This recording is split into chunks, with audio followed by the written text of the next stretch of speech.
வணக்கம் ஸ்டூடெண்ட்ஸ். இன்றைக்கி நம்ம பார்க்க போகிற டாபிக் ஏஜென்டிக் ஏஐ. இந்த ஏஜென்டிக் ஏஐ பார்க்குறதுக்கு முன்னாடி நம்ம ஜெனரேட்டிவ் ஏஐ அப்படிங்கிறதுனா என்னென்ன அப்படிங்கிறத நம்ம தெரிஞ்சுப்போம். ஜெனரேட்டிவ் ஏஐக்கு எக்ஸாம்பிள் நீங்கள் ChatGPT வந்து எடுத்துக்கோங்க. இதில் நீங்கள் ஒரு கொஷின் கேட்டிங்க அப்படின்னா அதுக்கு ஏற்ற மாதிரியான ஒரு பதில் வந்து ஜெனரேட்டிவ் ஏஐ வந்து ப்ரொடியூஸ் வந்து பண்ணும்.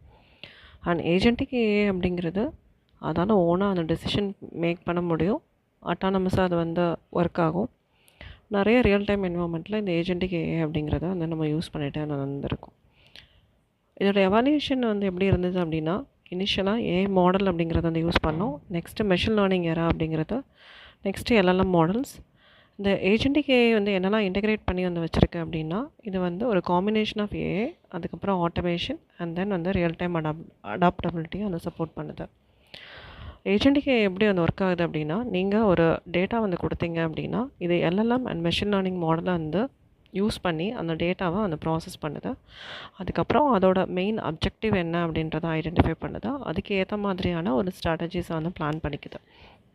ஃபைனலாக அது வந்து எல்லா டாஸ்க்கையும் வந்து ஆட்டோமேட்டடாக வந்து ப்ரொவைட் பண்ணி வித் மினிமல் வந்து ஹியூமன் இன்புட் மட்டும் வந்து இருந்தால் வந்து போதும். ஆனால் இது கண்டினியூஸாக வந்து லேர்ன் பண்ணிகிட்டே வந்திருக்கு த்ரூ த இன்ட்ராக்ஷன் மூலமாக. ஸோ இதோட பெனிஃபிட்ஸ் அப்படின்றது பார்த்தீங்க அப்படின்னா, efficiency, scalability, adaptability, collaboration, cost reduction and continuous learning அப்படிங்கிறது.